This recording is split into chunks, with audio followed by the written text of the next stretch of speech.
After his last known murder in 1991, BTK simply vanished. No letters, no packages, no bodies. For over a decade, Wichita believed he was dead, locked up for something else, or had simply lost his taste for it. An entire generation of Wichita kids grew up never having lived through the terror their parents still whispered about. The case sat cold. We're standing there talking, and this guy comes out of the neighboring office space.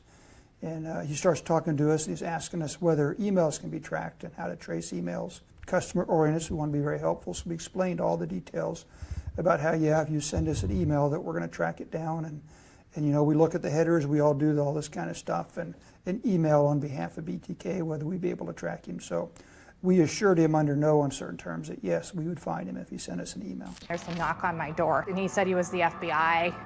And then he says, your dad has been arrested as BTK. It's extremely out of the characteristic of my father to be physically abusive. In January 2004, the Wichita Eagle ran a story marking the 30th anniversary of the Otero murders. Rader later admitted he read it and, in his own words, was kind of bored. 2 months later, the newspaper received a letter from someone calling himself Bill Thomas Killman, taking credit for a previously unsolved 1986 murder and including the victim's stolen driver's license and crime scene photos.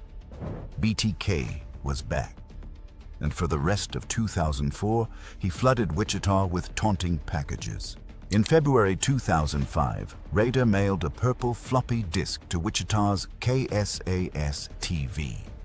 Officer Randy Stone recovered a deleted Microsoft Word file from the disk. Buried in the metadata were two details Rader never thought to check. The document had last been modified by a user named Dennis, and it belonged to an organization called Christ Lutheran Church.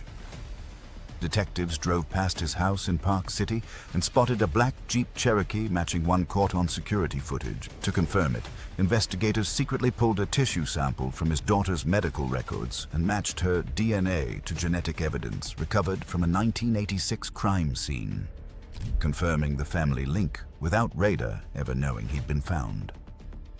On February 25, 2005, police pulled Rader over as he drove home for lunch near his own house. The arrest was quiet, almost anticlimactic for a man who had haunted an entire city for 3 decades.